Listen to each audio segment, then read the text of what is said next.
Oke semuanya, assalamualaikum warahmatullahi wabarakatuh. Waalaikumsalam warahmatullahi wabarakatuh. Sebelum dilanjutkan Bapak biasa ada pantun. Buah kelapa di atas talang, metik di kebun kemarin petang. Barang siapa menjawab salam, kita doakan dilunaskan hutang. Amin. Assalamualaikum warahmatullahi wabarakatuh. Waalaikumsalam warahmatullahi wabarakatuh. Alhamdulillahirabbil alamin. Wa bihi nasta'in wa ala umuri dunya waddin. Assalatu wassalamu ala asrofil anbiya'i wal mursalin wa ala alihi wa sahbihi ajma'in. Amin. Oke anak-anak, seperti biasa alangkah baiknya sebelum kita memulai pembelajaran pada hari ini kita doa terlebih dahulu. Untuk ketua kelas Vicky dipersilakan untuk memimpin doa. Kepada Vicky Bapak persilakan. Sebelum kita mulai, marilah kita berdoa terlebih dahulu. Berdoa mulai. Bismillahirrahmanirrahim. Alhamdulillahi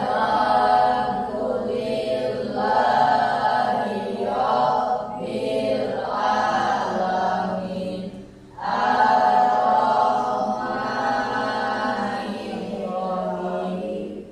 Maliki yaumiddin. Iyyaka na'budu wa iyyaka nasta'in.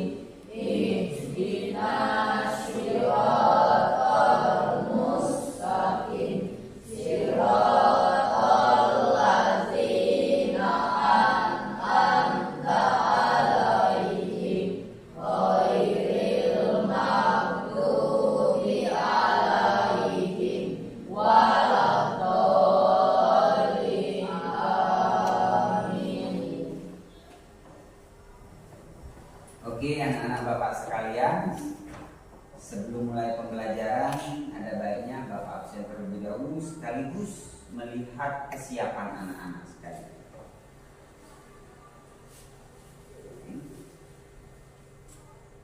Angel, Anissa, Safa, Habib Alfahri, Raihan,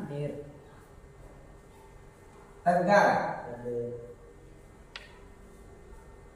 LT. Siapa lagi yang belum hadir hari ini? Hadir semua? Alhamdulillah. Oke, anak-anak. Peter, ini Peter tadi udah sarapan? Semangat? Oke, alhamdulillah. Berarti siap kita belajar hari ini? Siap. Intan udah sarapan belum? Kayaknya lemas sekali ini. Siap? Semangat? Oke, sebelum mulai pembelajaran seperti biasa kita ice breaking terlebih dahulu. Oke, semuanya berdiri. Sekarang kita berpasang-pasangan. Oke, semuanya berpasangan. Elvi sama Safa, Angel sama ini, tangannya seperti ini. Nah, tangannya seperti ini. Semuanya? Iya. Yang Tegar, oke, Raihan sama ini. Nanti yang sebelah kanan ini tim capung. Tim apa? Capung. Yang sebelah kanan semuanya tim capung. Kamu tim capung, sebelah sana tim capung. Sebelah kiri tim cacing. Kalau Bapak bilang capung, maka yang capung harus tepuk. Yang tim cacing. Siap? Yang tugas yang cacing menarik tangannya. Paham? Siapa cepat dan fokus adalah pemenangnya. Oke. 1, 2, Ingat, sebelah kanan capung, sebelah kiri Cacing. Kalau bapak bilang cacing berarti cacing harus menepuk capung. Kalau bapak bilang capung maka capung harus menepuk tangan yang cacing. Oke. Cacing. Sekali lagi tepuk tangan terlebih dahulu. Tapi kayaknya ini masih kurang cepat. Capung sebelah kanan, cacing sebelah kiri. Satu kali lagi. Cacing. Iya, tepuk tangan sekali lagi. Iya, silakan dulu nak. Ternyata masih banyak yang kurang konsentrasi. Yang capung malah tepuk. Padahal yang bapak bilang cacing. Oke anak-anak. Pada kesempatan kali ini kita akan membahas materi tentang sujud. Sujud syukur, sujud sahwi, dan sujud tilawah. Ini kita lihat. Nah, di sini ada tujuan pembelajaran. Nah, dengan adanya kegiatan pembelajaran hari ini, anak-anak diharapkan pertama mampu mengidentifikasi pengertian sujud syukur, sujud sahwi, dan sujud tilawah. Yang kedua, mampu mengidentifikasi dalil naqli mengenai sujud syukur, sujud sahwi, dan sujud tilawah. Yang ketiga, memaparkan tentang sebab-sebab sujud syukur, sujud sahwi, dan sujud tilawah agar anak-anak tahu apa itu sujud syukur, apa itu sujud sahwi, apa itu sujud tilawah. Yang keempat, mampu membandingkan ketentuan tata cara sujud syukur, sujud sahwi, dan sujud tilawah dengan benar. Yang kelima, menjelaskan 3 hikmah sujud tersebut. Sujud syukur hikmahnya apa? Sujud sahwi hikmahnya apa? Sujud tilawah hikmahnya apa? Yang terakhir, merumuskan prosedur praktik pelaksanaan sujud syukur, sujud sahwi, dan sujud tilawah dengan benar agar anak-anak nanti tahu rangkaian sujudnya seperti apa. Rangkaian sujudnya seperti tahapan-tahapannya itu seperti apa. Jangan tiba-tiba langsung sujud. Oh, tidak bisa. Ada alasannya, ada penyebabnya, ada tata caranya, ada tempatnya juga. Aman kita yang di kampung Lulok, di tempat lumpur-lumpuran, tidak mungkin langsung sujud. Ada tempatnya, nanti akan kita pelajari bersama. Oke, dari penjelasan sepintas ini, kira-kira anak-anak mengerti nggak apa ya itu yang dinamakan sujud? Fikih, sujud syukur itu apa dalam pemahaman fikih? Sujud syukur itu adalah memiliki kenikmatan atau terhindar dari bahaya. musibah. Terhindar dari musibah. Jadi tepuk tangan dulu nak untuk fikih nak. Jadi kalau sujud syukur itu adalah sujud yang kita lakukan ketika kita mendapat kabar gembira sekaligus terhindar dengan mara bahaya. Ada yang bisa mengulangi? Siapa misalnya? Bagaimana sujud syukur tadi? Apa penyebab daripada sujud syukur itu harus kita lakukan? Coba, siapa? Sujud syukur adalah rasa berterima kasih dan saat mendapat kabar gembira dan terhindar dari musibah. Oke, tepuk tangan kita. Jadi benar apa yang dikatakan teman kita Piki dan si Safa, bahwasanya ketika kita mendapat kabar gembira, maka kita harus melakukan sujud syukur. Pernah tidak anak-anak dapat kabar gembira di rumah? Misalnya kita sedang bermain, tiba-tiba ditelepon, halo Mirna, ini bapak nak, baliklah. Bapaklah sudah beliin kau motor listrik. Wah, senang tak? Apa misalnya anak-anak yang betul-betul diinginkan? HP iPhone biasanya kalau anak-anak ya kan? Oh, ditelepon. Halo Tan, di mana Tan? Iya, kembali. Ini bapak nak, wis maleo. Nah maleo. sudah membelikan HP iPhone 15 Paramid misalnya. Senang nggak si Intan? Senang. Dengan mendapat kabar gembira seperti inilah, maka kita harus bersyukur. Paham? Paham. Oke. Selain daripada itu, sekarang Bapak akan memberikan contoh video tentang tata cara sujud. Oke, silakan kita simak bersama. Dan sujud tilawah. Rahim, alhamdulillahirabbil alamin. Allahumma shalli ala sayyidina Muhammad wa ala ali sayyidina Muhammad. Tata cara singkat sujud sahwi, sujud syukur, dan sujud tilawah. 1. Tata cara sujud sahwi. Sujud sahwi dilakukan bila seseorang lupa dalam melakukan hal-hal dalam sholat yang masih terhitung sunnah bukan rukun, atau ragu dalam jumlah bilangan rakaat sholat, kurang atau lebih. Contoh hal-hal yang sering dilupakan dalam sholat dan disunahkan untuk menggantinya dengan sujud sahwi adalah lupa membaca doa qunut atau lupa belum melaksanakan tahiyat awal. Oke. Pertama, tata cara sujud sahwi. Sujud sahwi dilakukan bila seseorang lupa dalam melakukan hal-hal dalam sholat yang masih terhitung sunnah, bukan rukun, atau ragu dalam jumlah bilangan rakaat sholat, kurang atau lebih. Misalnya itu sembahyang maghrib, si Piki sholat maghrib, Allahu Akbar, pada saat rakaat kedua timbul keraguan, ini udah rakaat kedua apa ketiga ya? Kedua apa ketiga ya? Nah, maka tunaikan sholatnya, teruskan sholatnya berdasarkan keyakinan kita. Sudah 3, berarti salam ya, habis ya. Maka di situ sebelum melakukan salam, maka kita dianjurkan untuk sujud sahwi. Lanjut, perhatikan lagi.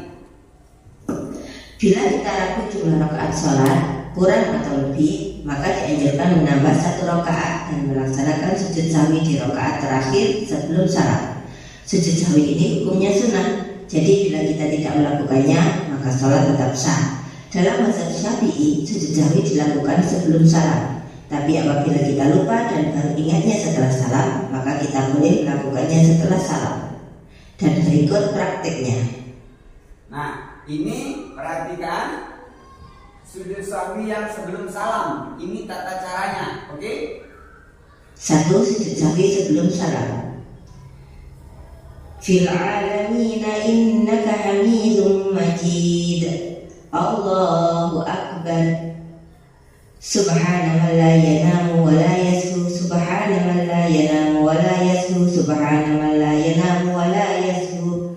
Allahu Akbar. Rabbi ighfirli warhamni wajburni warfa'ni warzuqni wahdini wa'afini wa'fu anni.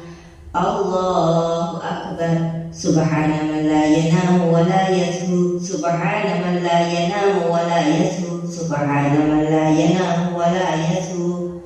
Allahu Akbar. Assalamualaikum warahmatullahi. Assalamualaikum warahmatullahi. Oke. Dari pemaparan yang ada di video tadi, berikut contoh-contohnya.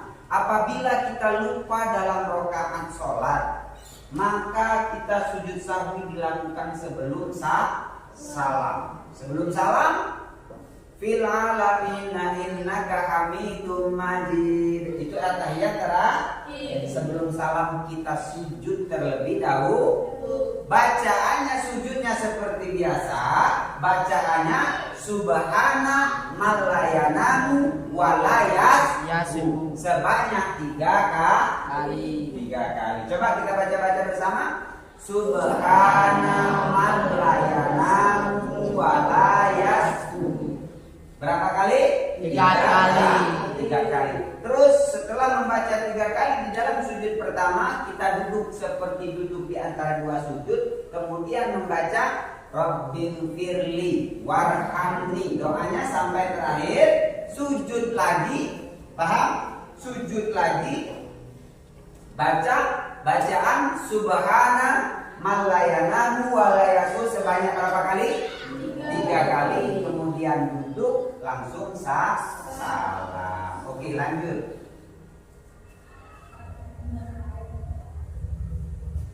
Dua, sujud sahwi sesudah salam. Fil alamina innaka hamidum majid. Assalamualaikum warahmatullahi. Assalamualaikum warahmatullahi. Aduh, lupa belum sujud sahwi. Allahu Akbar. Subhana man la yanamu wa la yashu. Subhana man la yanamu wa la yashu. Subhana man la yanamu wa la yashu. Allahu Akbar. Rabbi ighfirli warhamni wajburni warfa'ni warzuqni wahdini wa'afini wa'fu anni. Allahu Akbar. Subhana man la yanamu wa la yashu. Subhana man la yanamu wa la yashu. Subhana man la yanamu wa la yashu. Allahu Akbar. Assalamualaikum warahmatullahi. Assalamualaikum warahmatullahi. Dua.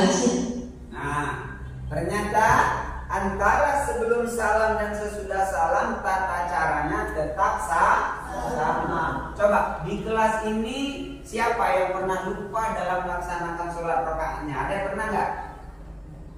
Ada yang pernah nggak? Nggak pernah. Alhamdulillah. Biasanya orang-orang tua yang sering karena sudah pikun lah banyak pikiran, udah banyak pikir sehingga dia lupa pada saat sholat sudah rakaat berapa. Lanjut, yang kedua adalah sujud tilawah. Wah, sujud yang dilakukan ketika membaca atau mendengar ayat-ayat sajadah. Sujud tilawah ada yang dikerjakan di luar sholat dan ada juga yang dilakukan dalam sholat. Berikut adalah tata cara sujud tilawah di luar dan di dalam sholat. 1. Sujud tilawah di luar sholat, yaitu sujud yang dikerjakan ketika kita membaca ayat sajadah atau mendengar orang membaca ayat sajadah dengan syarat bila orang yang membaca sujud maka yang mendengarkan disunahkan ikut sujud. Tapi jika orang yang membaca Al-Quran tersebut tidak sujud maka yang mendengarkan tidak disunahkan ikut sujud. Wa idza quri'a 'alaihimul Qur'anu la yasjudun.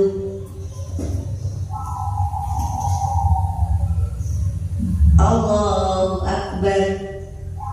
Allahu Akbar. Sajada wajhiya lilladzi khalaqahu wa sawwarahu wa syaqqa sam'ahu wa basarahu bi hawlihi wa quwwatihi fatabarakallahu ahsanul khaliqin. Allahu Akbar. Assalamualaikum warahmatullahi. Assalamualaikum warahmatullahi. Bisa melanjutkan membaca Al-Quran jika belum selesai. Oke, tadi itu contoh sujud tilawah. Ketika kita sedang membaca Al-Quran, bertemu dengan salah satu bacaan-bacaan sajadah, maka diwajibkan untuk sujud tilawah. Sujud kita sudah sujud langsung melanjutkan baca Al-Quran. Kita lanjutkan. 2. Sujud tilawah di dalam salat. Kalla la tuti'hu wasjud waqtarib. Allahu Akbar. Subhana rabbiyal a'la. Subhana rabbiyal a'la. Subhana rabbiyal a'la. Allahu Akbar. Allahu Akbar. Sami'allahu liman hamidah. Allahu Akbar. 3. Tata cara sujud syukur. Sujud syukur adalah sujud yang dilakukan oleh. Oke, itu tadi penjelasan tentang sujud tilawah. Selanjutnya kita perhatikan lagi tentang tata cara sujud syukur. Ada yang ingat nggak kenapa kita harus sujud syukur tadi? Peter, ingat nggak? Kenapa kita harus sujud syukur? Salah satunya adalah karena mendapatkan berita gembira. Angel, selain berita gembira, kira-kira apa yang menyebabkan kita harus sujud syukur? Terhindar dari musibah. Angel nang jalan malam, nak warung, ibu-ibu atau orang ngobrol. Tercetok kebantu juga ada keting angel. Ternyata angel terhindar dari marah maka angel sunnah hukumnya untuk melakukan sujud syukur. Oke, nah sekarang bagaimana caranya? Sekarang kita lihat tata caranya. Lanjut. Muslim sebagai bentuk rasa syukur atas nikmat Allah. Sujud syukur dapat dilakukan dengan berdiri ataupun dengan duduk. Berikut prakteknya. Nawaitu sujud syukri sunnatalillahi ta'ala. Allahu Akbar. Allahu Akbar. Subhanallah walhamdulillah wa la ilaha illallah. Allahu Akbar 3 kali.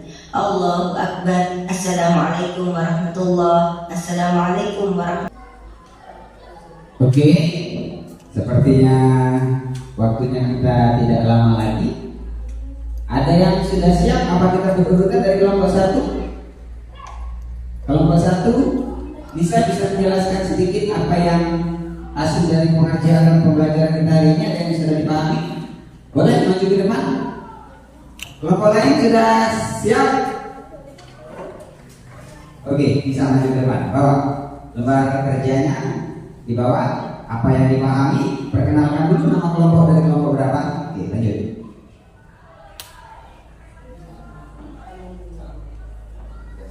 Assalamualaikum warahmatullahi wabarakatuh. Waalaikumsalam warahmatullahi wabarakatuh. Perkenalkan, nama saya Desati Astuti dari kelompok 1. Silakan lanjutkan. Sujud syukur, tuliskan apa yang melatar belakang kita sujud syukur. Terhindar dari hal bahaya, mendapatkan kabar gembira dan bersyukur atas semua yang diberikan oleh Allah Subhanahu wa Ta'ala. Oke, tepuk tangan. Jadi, boleh Bapak pinjam sebentar di sini. Jadi, kelompok 1 menarik kesimpulan tentang sujud syukur. Nah, apa yang menyebabkan, yang melatar belakangi kita harus melakukan sujud syukur? Jawabannya adalah pertama, terhindar dari mara bahaya. Yang kedua, mendapatkan kabar gembira dan bersyukur atas hikmah apa yang telah diberikan oleh Allah. Diberikan rezeki, diberikan berita-berita yang baik, teman-teman yang baik, sanak saudara yang baik, itu juga merupakan rezeki dari Allah. Oke, silakan kelompok 1 duduk kembali, tepuk tangan. Iya.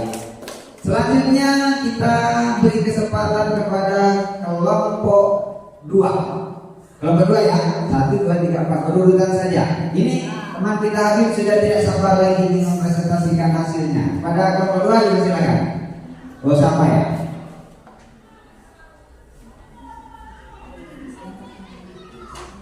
Assalamualaikum warahmatullahi wabarakatuh. Waalaikumsalam warahmatullahi wabarakatuh. Perkenalkan, saya Nabila Samajani dari kelompok 2. Macam-macam sujud. Sebutkan hikmah dari sujud syukur, sahwi, dan tilawah. Hikmah dari sujud tilawah: dijauhkan dari godaan setan, lebih menghayati bacaan dan makna Al-Quran yang sedang dibaca, mendekatkan diri kepada Allah Subhanahu wa Ta'ala. Hikmah dari sujud sahwi: manusia tidak boleh berperilaku sombong dan aku. Kita diajarkan untuk bisa memahami bahwa orang lain juga bisa salah. Maka sebagaimana umat Islam diajarkan untuk segera memberi maaf. Hikmah dari sujud syukur: merasa dekat dengan Allah Subhanahu wa Ta'ala, akan terhindar dari sifat sombong.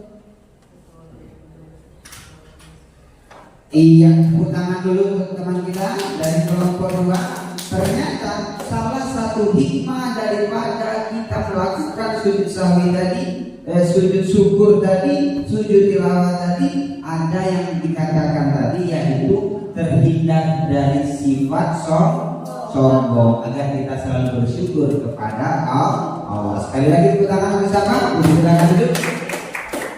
Selanjutnya dari kelompok 3, apa yang sudah dipahami dari kelompok 3 dan apa yang akan dipaparkan dipersilakan kepada yang mewakili, Peter atau Pak Piki. Ya, silakan Piki.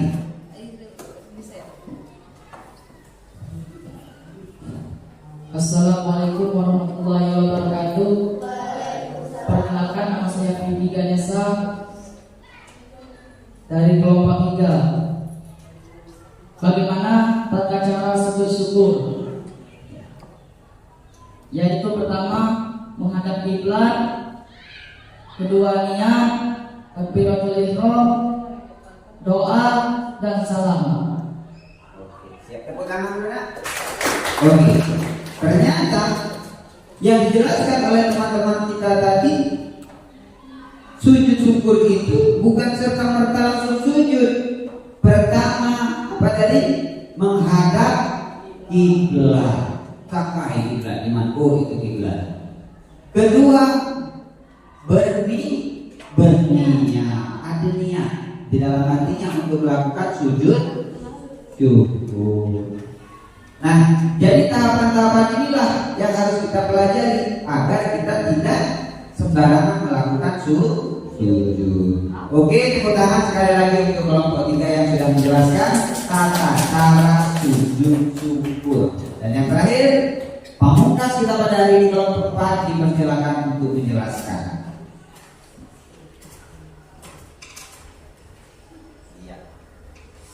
Assalamualaikum warahmatullahi wabarakatuh. Perkenalkan, nama saya Sifar Pari dari kelompok 4. Sujud sahwi. Baca di depan temanmu bacaan sujud sahwi. Subhana walayasku.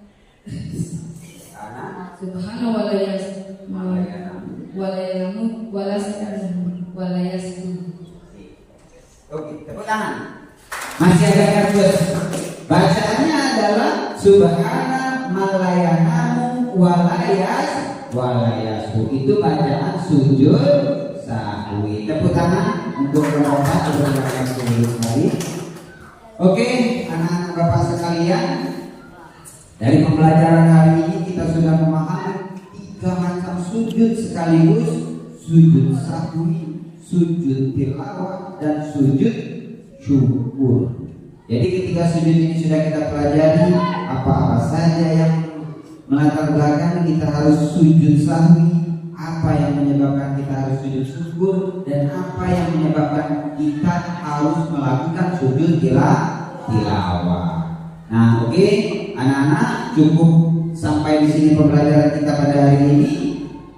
Pertemuan berikutnya kita akan membahas masalah dalil-dalil nakli yang membahas tentang sujud. Paham? Nah, oke, cukup sampai di sini. Sebelum mengakhiri pembelajaran kita pada hari ini, marilah bersama-sama kita melafazkan lafaz hamdalah. Ingat pesan Bapak di rumah, tetap rajin beribadah, etika itu bukan hanya diucapkan, tapi juga harus kita lakukan dalam kehidupan sehari-hari. Cukup sampai di sini yang Bapak sampaikan. Akhirul kalam, wassalamualaikum warahmatullahi wabarakatuh.